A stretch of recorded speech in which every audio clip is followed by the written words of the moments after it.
OnEducation is sponsored by Participate, a community learning platform where the world learns together. Later in the episode, we'll hear about one of Participate's partners, The Sandbox, and how you can get involved in its free community learning opportunities and live streams. God bless Satanism.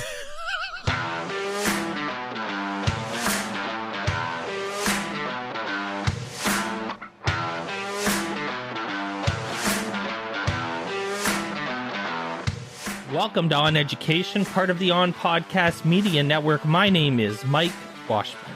And I'm Glenn Irvin. Friends, we have an awesome pod for you today. We will debate the top tech tools for educators, how parents are the new Zoom bombers, and our guest this week is educator and CEO of WhyMaker, Liz Gallo. So, Glenn, ask me what I was doing. I had to. I couldn't resist it. Every episode will start with the same thing. I'll tell you though what I was doing just before we went live. I was looking up steering wheel sets and like mounting kits for video game steering wheels, because this is the level of nerdiness that I want to attain. Is that you can buy seats that you sit in that have like a mounting place for like the gear changer, which shift. You can purchase. A steering wheel and pedals, all made by like Logitech makes all of this. And then you buy like a mounting kit that mounts it all onto like a chair for you. And then you can be a race car driver. Then that's how you know that you would be a race car driver. Then you will have arrived. Once you have done that. I was gonna say you could play the farming game, the farm simulator game with me. Oh, that's what I should do. And then be able to drive the tractors with me the around. rig. I just put on a hat. What do they call those hats? I want to think of the straw hat. Put on a straw hat and wear some overalls, and I could role play on stream. Yes. Listen. If you want that, if that's what you want, you get after me on Twitter and let me know if you want me to role play Farmer Mike. God. That'd be on so stream. Funny, dude. It would be so funny. I'll even play country music. I'll get a little stereo and put it beside me. We'll do that. The basement is going to be done in 3 weeks. Wow. It's coming along. Yeah, man. So they're going to do the prime painting on Wednesday. They're doing like the bathroom tiling and stuff on like Thursday and Friday. I believe all next week is flooring. And then the week after that is like trim and I'm getting like a custom desk. I'm so excited about my desk. Anyways, I'm really excited. And I bought this new lens for my camera that has like the super small depth of field so that the background you can see is blurry behind me. Yes. It looks super dope. So super dope. It looks good. So I'm excited. So it's the ultimate nerd is right here. Yeah, man. Yes. So I will be in the new studio basement studio. And I will be racing cars, almost simulated professionally. cars. That's right. Super fun. So that's exciting. Just a reminder to everybody, we've got new stickers. I'm going to throw Audrey under the bus again and say, if you want a new sticker, she is getting all of the stickers. I literally ordered them and sent them to her. Yes. so that is all Audrey the stickers are going to Audrey. Everybody, you got to follow her. That's right. Follow Audrey on Twitter and ask for stickers. Yes, and she will oblige. Let's get Audrey to 1,000 followers. Sorry, I don't even know where she's at right now. I don't know. I haven't looked. I haven't looked, but I'm just saying. she'll be at 1,000 followers because people. She 100% deserves and needs 1,000 followers right now, and then you can all request stickers. We'll see. True. Sorry, Audrey. So that's exciting. I'm not sorry. Thank you, Audrey, for that. Yeah. So we talked to Sam Carey last week. Yes. About tech tools, and we're going to talk because Jonathan Eckert wrote an article for Edutopia, 10 teacher picks for best tech tools. So you see this article in one way, shape, or form every like 6 months or so. Yes.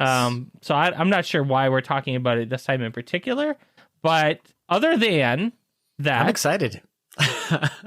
Other than that, yeah. I actually think this is probably the best version of this list that I've seen in years. I agree. I like this list of apps. Yeah. I think... Go ahead. Go ahead. No, you go ahead, bud. Sorry. I was just going to say, though, the first one, or number 10, I originally read that as Parler. And I was like, oh, are we really directing our students to the right-wing fever dream chatting place? I thought of that exact same thing, too, though. I said Parlay. I never had actually heard of it. And then I went and looked at it, and it is fantastic. I had never heard of it, and it's number 10 on this list. So it made me excited about checking out a new tool. And it definitely, as it says here, it facilitates discussion. And it's different than anything I've seen out there. So definitely they have something very, very interesting. And again, I never had heard of it, and I'm glad it's not Parler. I'm glad. Parlay. Yes. Parlay. So I don't think we need to like Flipgrid's on here. Seems obvious why. Number 8 was Edpuzzle, which Sam and I talked about last week, and it seems I have always been a fan of it, and it deserves a spot on this list. Number 7 is Pear Deck. I'm surprised Nearpod's not there. Right. Because they're competitors, Yeah. So, I mean, Nearpod would probably hate if I said that you could insert Nearpod in here, and Pear Deck would probably hate me if I said that too. Yeah. But like those two are fairly interchangeable. They have some obviously different features from each other, and certainly Nearpod is, branching into some other interesting spaces. But Nearpod, Pear Deck is on the list here. Yes. And number 6 is Prezi. Prezi is like the OG. That's an OG. Of the new wave of presentation tools. I was using Prezi in 2012, 2013. I was actually might be old, Mike. It might be so old that it might be hip now again. Interesting. Which is good for me because I was actually one of the first Prezi. They had like a small like ambassador group that you had to apply to be in, and there was like maybe 20 of us in 2012, and I was one of them. I am what did they call it? The Prezi Educators Society. And I like it. I am in the Prezi Educators Society allegedly. And used Prezi for a bunch of things back in the day. Who was it that said they didn't like Prezi? I think it was Mark Otter says that you didn't like Prezi. I don't remember, but I thought it was funny. There's been some Prezi's come up a couple times in the last little while. So what's number 5? Number 5 is Screencastify, and it's interesting. I guess Screencastify is the one that's a Chrome extension, right? It must be. It has to be. Yeah, and there's other ones too. There's like Screencast-O-Matic. I love Screencast-O-Matic. Yep, that's my another favorite. One. There's Loom. Loom is another one. A screencasting tool, I would say, definitely needs to be on this list. Screencastify, the advantage it has is that it automatically saves to Google Drive. So I could see where you would especially for students. You don't need to do a bunch of different steps. You click on an extension, it turns it on, you press record. When you stop it, it automatically puts it in your Google Drive and you can submit it, to whatever might be your LMS or whatever. So I could see that. So that it's screencastify, it could be, there's a lot of them. It's just preference. It's user preference. Sure. The number 4, I didn't know anything about it, and you were talking to me about it. I spent quite a bit of time today exploring it because it's fascinating. Which one is that one, Mike? So mural. Yes. So there's a few of these too. We use mural, and there's also Miro. They both they sound exactly the same. So we actually joke all the time at work about whether we're using mural or Miro.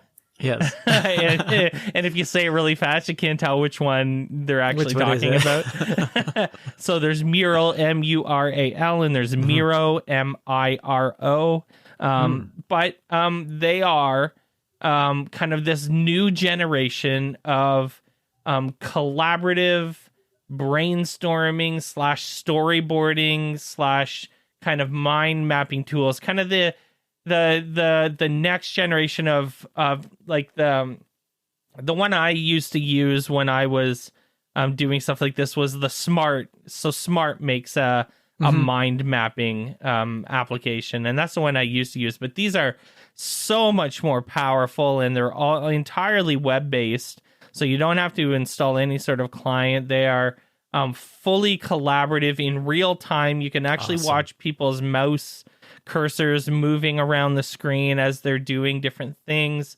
Actually, if you want to see a really interesting demonstration of it, if you go to the Participate YouTube channel and look up the Sandbox live streams that I do every other Thursday, I believe episode 8 of that is the brainstorming. It's the brainstorming episode. And you'll actually see that I use Miro, Miro. I use Miro with Steve Isaacs in the stream.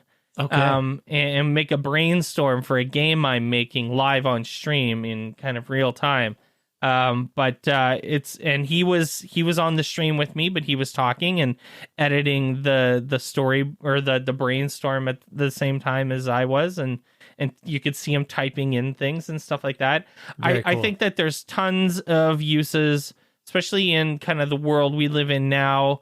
In particular, it's kind of made for this moment for sure. So that's number 4, and number 3 is one of your favorites. I'm so excited. Yeah, so GimKit made this list. I'm so excited that GimKit is on the top 10 list. And none of the competitors are on this list. So there is no Kahoot on here. There is no Quizalize or Quizzes or Quizlet, which are all ginormous companies. And GimKit is number 3. I'm super pumped about that. I mean, from a student's mind. Yeah. And while he was in school, and in collaboration with his teacher, formulate this idea and make it come to fruition, and then now are on the top 10. And I know they come out all the time, but just to be on there definitely legitimizes. Not that they needed that right now, but it definitely legitimizes the tool, and it is awesome. It is unique. So I'm super happy that they have made the list. Awesome. I have never used Mentimeter or Slido. Have you? They're both like it's interesting that they're number 2 on this. I don't know if it's ranked numbers 1 through 10. I don't think it is. That's why in my mind it isn't, because I would definitely not put both of those at number 2. They're just quick feedback tools. You could do the exact same thing, Mike, with a Google form. It's just that they do it in a unique way where it can give you instant feedback. A lot of people use Mentimeter and the Slido tool. during keynote presentations or those types of things to do a quick poll of the audience and then put up the results up on the, on their presentation itself. I've seen it done like that. I don't know how many teachers actually use that. So if you guys are using that out there, let us know on Twitter. Tag us on Education Pod. Or to Mike and I, because it would be interesting. Are you using Mentimeter and Slido, and in what ways are you using them? It says or Audrey. here You can tweet Audrey too. Yeah, you could tweet Audrey for sure. It's a way to be able to collect feedback for groups, and I've seen that it doesn't blow you away, but it's they're good functional tools. And then number one was kind of a cheese. It was a cop-out number one, I think. Don't you think? I don't know, man. It's the obvious. I mean, you need a learning management system. Yeah, he personally calls out Canvas and Schoology, but also mentions Google Classroom. Yes. Frankly, these days, I don't care what you use necessarily. They're all pretty good. Yes. So just as long as you use one, because you gotta have a place. Manage your stuff. These days, it's a whole other world we're living in, and I think knowing a learning management system is like teaching 101 right now. Yeah, absolutely. And for better or for worse, it just is what it is, right? Yeah. So for sure, learning management system is number one. It would have been interesting for them to name a specific one just for the controversy, just for the discussion, but they included all of them. Well, most of the ones that are the significant ones that are being used at the moment. So it was a good list. I was happy about it. I like it. We'll put that article in the show notes. Hey, sure. Speaking of teaching 101, segue, what they don't teach you in teachers college? What don't they teach you? How to prepare for parents Zoom bombing your classes, which is happening all of the time. Apparently, I don't. Thank God. Listen, I don't know how. I almost want to go back and teach just to see how I would be teaching during this time. But I'm also thanking God every day I'm not, because I just don't know how I would do it. And I listened to Cheryl, she has, her classroom is the bedroom. And I mean, I listen to her every day, and it's something. And then the boys have both been home for the last 3 weeks. They just actually went back to school for the first time today. So for in-person classes, but for 3 weeks, I've had to get, Jacob in particular ready for kindergarten class on a Chromebook. And, so what we did, was, we'd go in and we'd, click on the Google Meet forum, and, the teacher would usually say, Hi, Jacob's dad or Jacob's mom, and I wave, and then I walk away or whatever. I get out of there. I don't want to see whatever that would be. So, but I can imagine there are tons of horror stories of people just being on camera, looking over the shoulder, yelling. I mean, you hear all of these. Oh, so much. Yes. And basically it's what we used to refer to as the helicopter parents. And now they actually are over the shoulder of their kids. So they don't have to they're literally helicoptering around. And then just some of these examples that Julie Jargon writes for the Wall Street Journal of what's occurred in classes are just, you feel bad for kids. That's what I always think of. So when I see these things, I'm grateful that, for the opportunity to be able to be a good dad and obviously my wife to be a good mom to our kids. And then also to understand too, that it's okay to let our kids be students and not have to be micromanagers of things. Even though we're also educators, doesn't mean that we know how to do stuff. It definitely doesn't mean that we have the right to go ahead and do, some of the parents interrupting the teacher. There's cursing in the background and just everything else in between that. We'll make sure we link the article there for you guys, but it does show you though, Mike, it was making me think how it brings to light how different our kids' household, home lives are. Entirely different. And how different education is for kids during these times, how varying levels are. And so it definitely makes me have empathy for our students. And I mean, you just wish that some parents would just stay out of the thing, and let the teachers teach.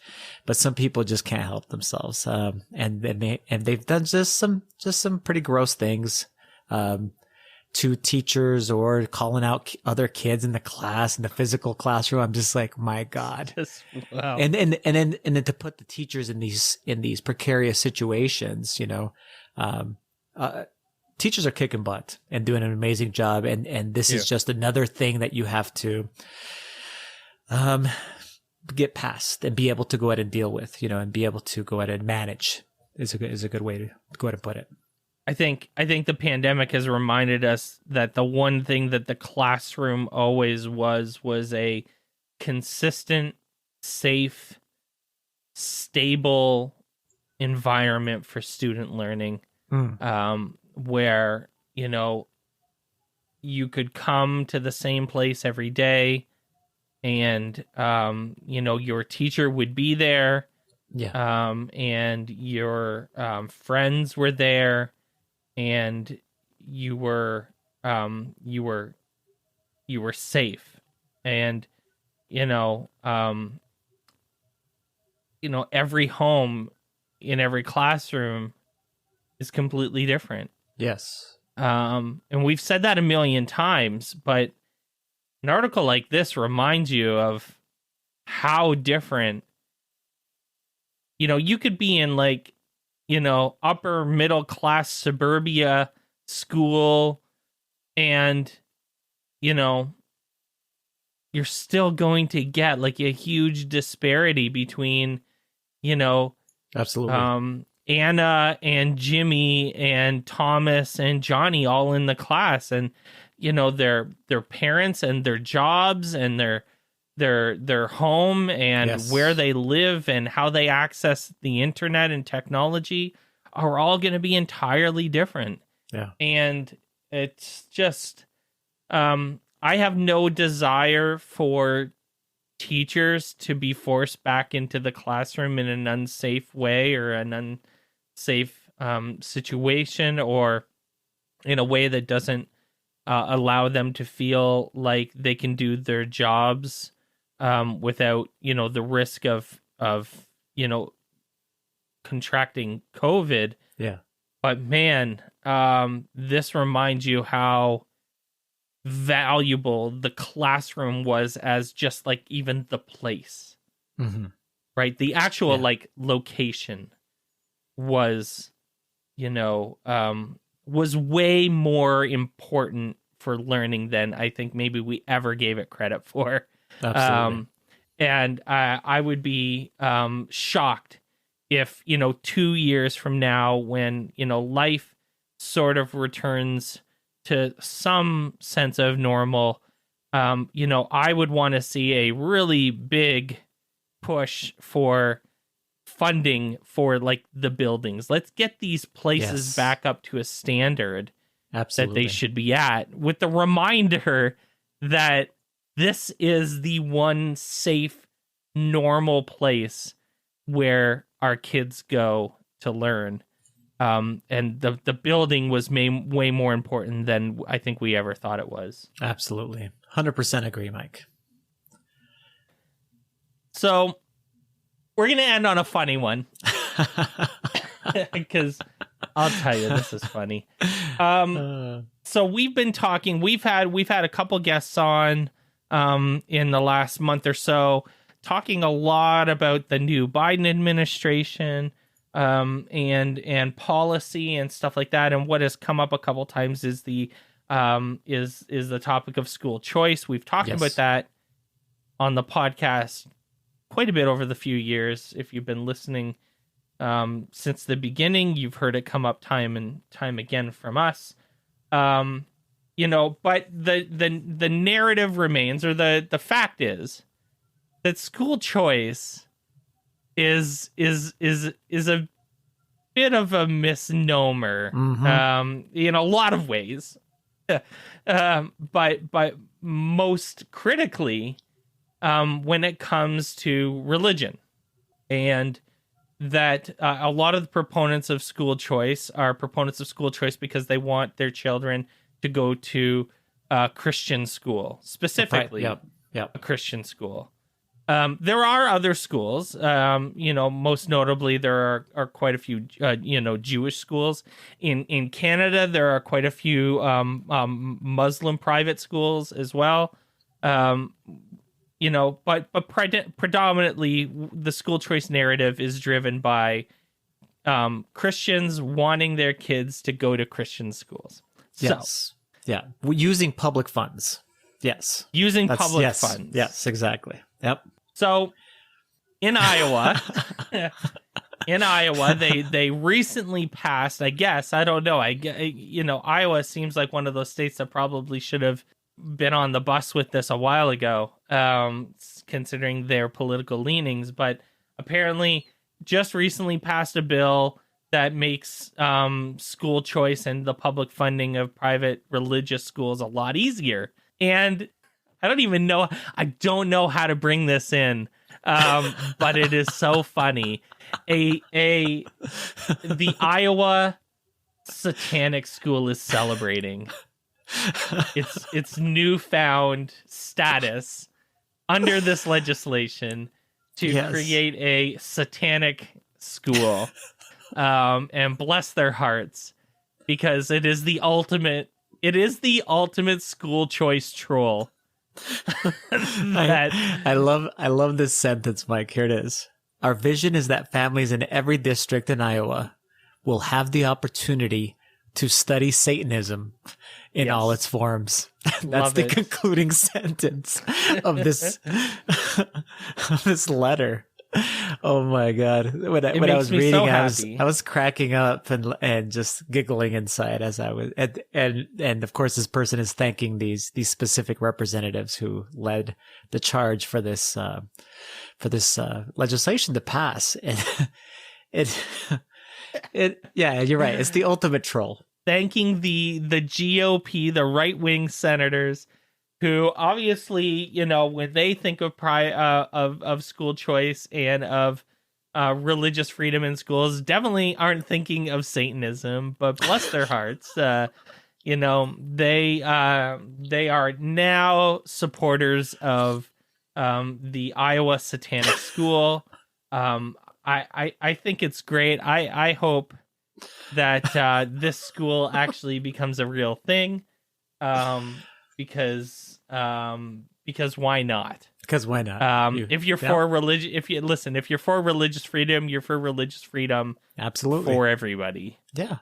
And so there's like we'll put the site on the show notes, so that you can go and see the the curriculum updates article, where they talk about the curriculum and the kind of some of their guiding texts, like the Satanic Bible, which is fantastic. So hey, who knew? I will put it. Hey, God bless religious freedom. I love it. Yes, this is where it's at. Yes. So there we go. We're ending with the Iowa Satanic School. And it is quite great. Speaking of quite great, another great segue. We will be back in just a few minutes, talking to Liz Gallo from WhyMaker. So stay with us. We are building this virtual community of educators who share an interest in game design and teaching new skills. We will use this space to connect, collaborate, and innovate with Sandbox. That's Sebastian Bourget. He's the co-founder and chief operating officer at the Sandbox. This community is here to provide guidance, support, feedback, and suggestions on how to best use the Sandbox within the context of teaching and learning how to make video games. It allows also to connect experts and educators, bringing together existing creators and members of the Sandbox game platform community with professional educators. The Sandbox community has grown into a vibrant space of 100 plus educators. How can you get involved? More to come later in the episode. Welcome back to the podcast, everyone. She's been a STEM and technology educator for over a decade, and she's the CEO of WhyMaker, a STEM professional development company that focuses on cultivating technology-based project plans with teachers to improve students' overall success. Welcome to the podcast, Liz Gallo. Thanks for having me. I'm super excited to be here. Awesome. Well, we're excited to have you. Well, not a foreign word, especially, the last decade or so, there's been a bigger focus on making and creation, probably tied to our increased focus on STEM and technology. But I want to define the term, I think. So maybe before we get started, could you do us a favor and just define what you would consider what making is in this context, what a maker space is, and what being a maker is in this context? Good questions. People ask all the time. So to me, maker education is the study of how we create and make things in our society and then to solve problems.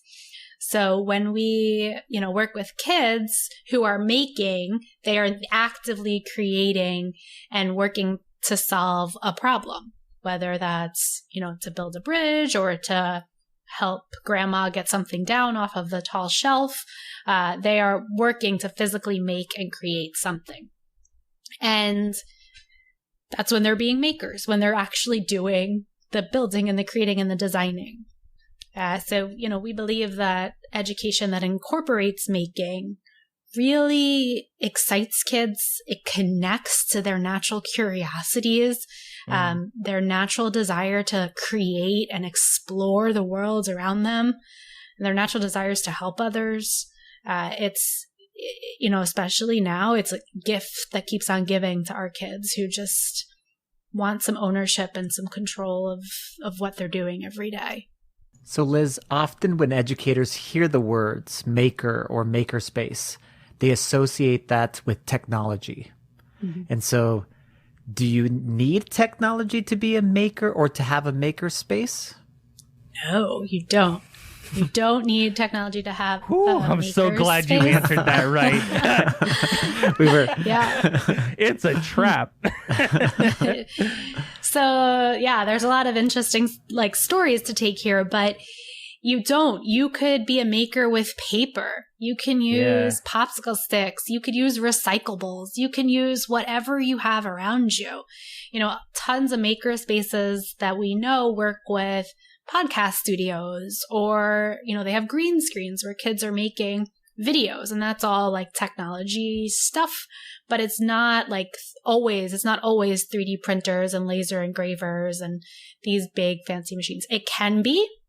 And what we know is that the progression in a school usually goes from hands-on, crafty kind of supplies and materials and slowly progresses to more and more expensive and complex machinery that kids get to use.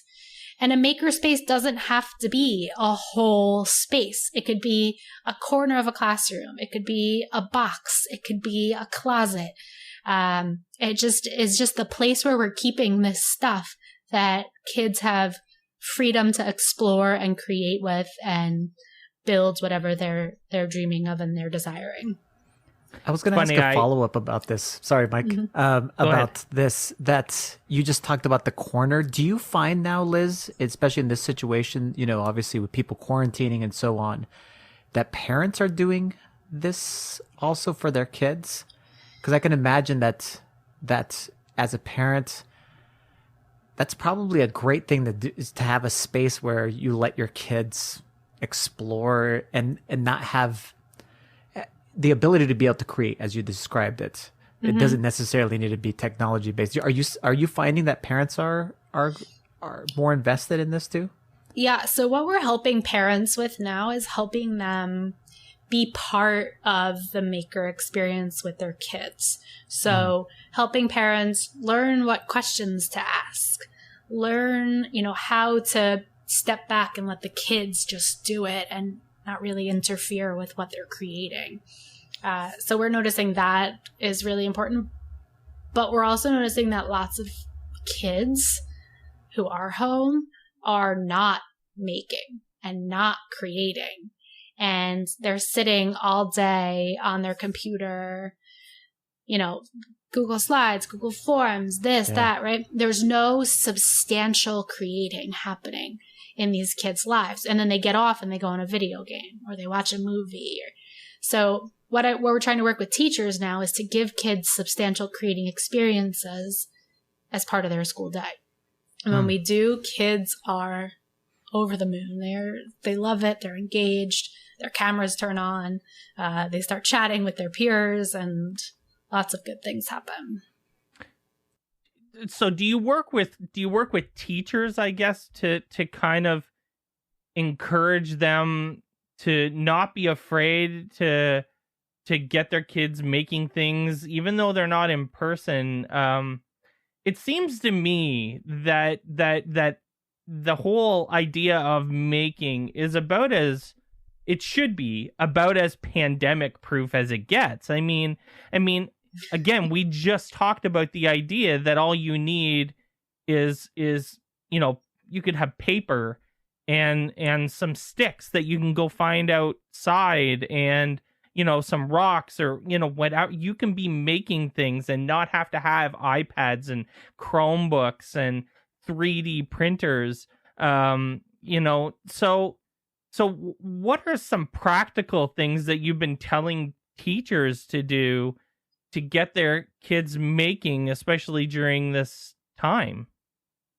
Yeah, great question. So the biggest complaint is my kids don't have stuff, or I can't trust that my kids have stuff at home, which is probably really true. You never know what your kids have at home. You never know what their home situation is like. But kids can find stuff if you really need them to find stuff.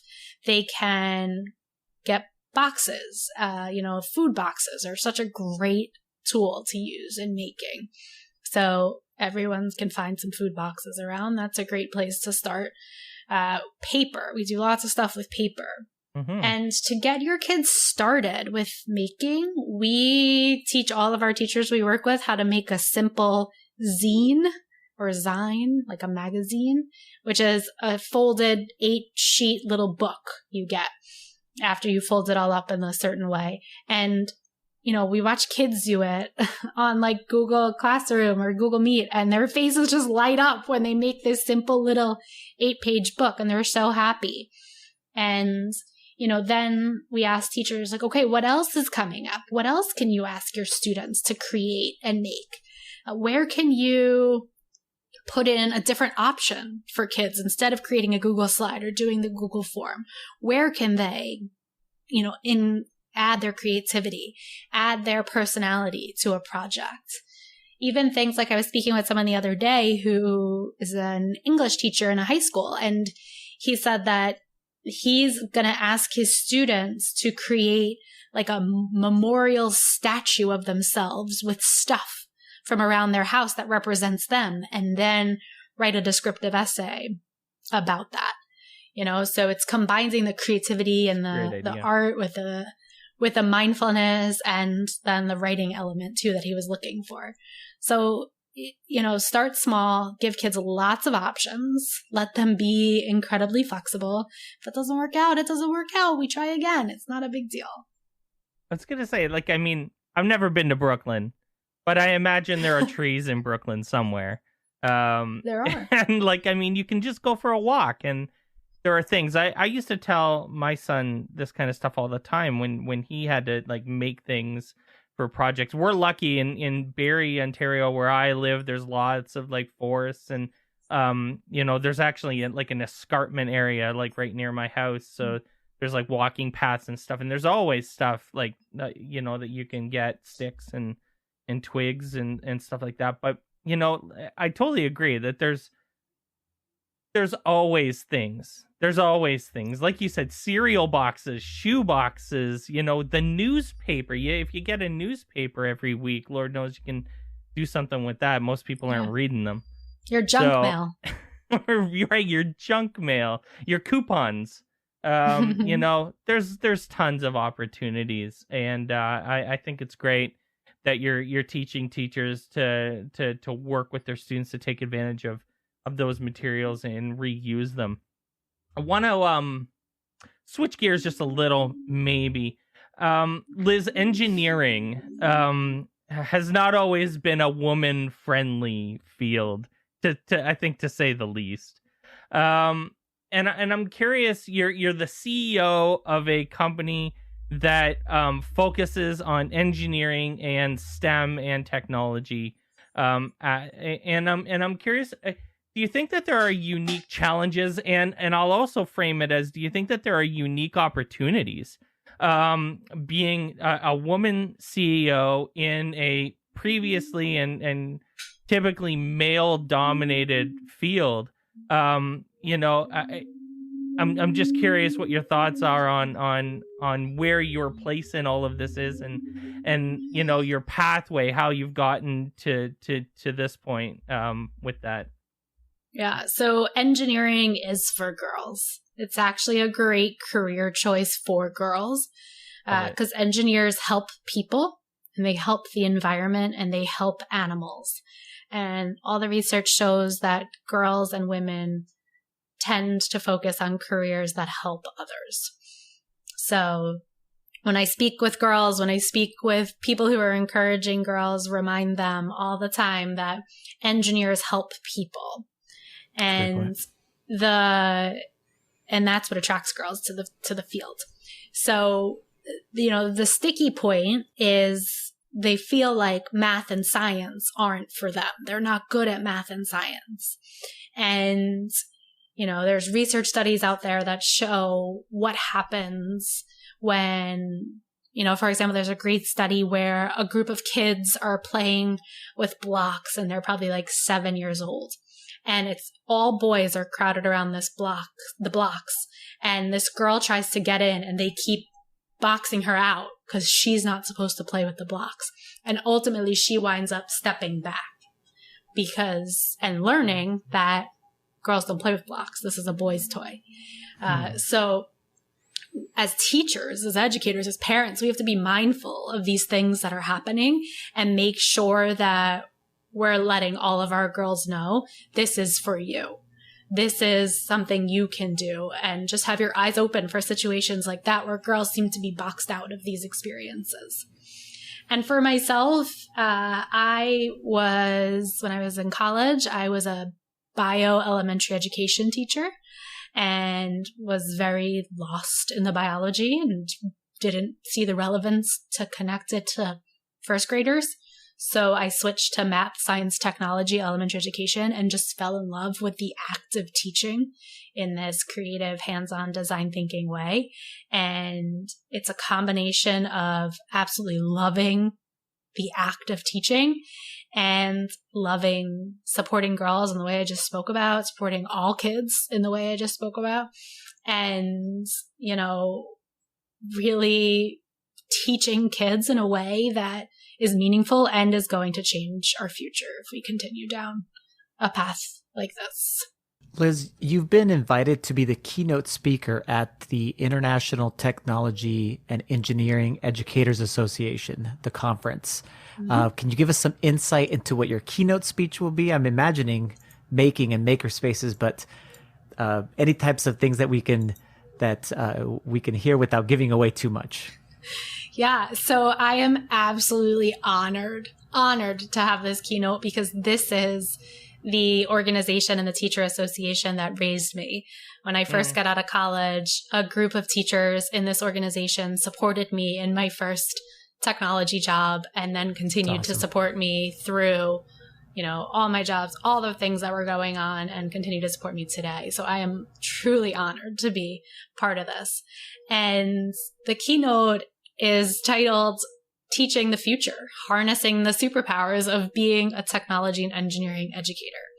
And the goal of this talk is just to let technology teachers know, let engineering teachers know, let STEM teachers know that you're doing great. And I know it's so hard and there's so many obstacles right now, but you are powerful. You have a great system for teaching our kids and supporting them and helping them grow and learn and be successful citizens, that you need to step into the limelight and help do that for as many kids as possible and let them know that these opportunities are out there for them. That's a fantastic message. Liz, how can our listeners connect with you online, maybe social media accounts and your website too? Yeah. So we are WhyMaker, WhyMaker.co, WhyMaker.co, and on all the social media platforms at WhyMaker. So I love meeting teachers. I love talking to teachers. I love talking to school leaders, associations. Reach out to me, connect. I'd love to chat with you, hear what you're doing, and make some new friends. Awesome. Amazing. Liz Gallo, thank you so much for joining us. Thank you. Thank you for having me. The Sandbox is creating a learning ecosystem where educators can learn in weekly streams, bring ideas into their classrooms, collaborate with other educators, and become Sandbox ambassadors. Our goal through the stream is to show the world how low the barrier can be to teaching and learning game making through our no-code and accessible platform. Anyone can do it. Passion and education. You can feel it in the streams as we explore and share ideas around game design implementation in your teaching practice. Join the community to learn more at go.participate.com/sandbox. Thanks for listening to OnEducation. My name is Glenn Irvin. My co-host is Mike Washburn. OnEducation is part of the On Podcast Media Network. You can listen to this show and many others by great educators like Monica Burns, Mike Matera, Tisha Richmond, and many more by visiting onpodcastmedia.com. Want to get in touch with us? Check out our website, oneducationpodcast.com. You can tweet us at oneducationpod. Mike is at Mr. Washburn on Twitter, and I can be found on Twitter at IrvSpanish. You can find us on Facebook by visiting facebook.com/oneducationpod. We're also on Instagram at oneducationpod. If you're enjoying the show and think others would too, we would be thrilled if you shared it with them. Please leave us a rating or review in Apple Podcasts or Google Podcasts. When you leave a rating, it gives our rankings a boost. This helps others discover the show. We want to thank our presenting sponsor, Participate, for supporting us. Check out participate.com to learn more about them. Thanks as always for listening. Stay awesome and see you soon.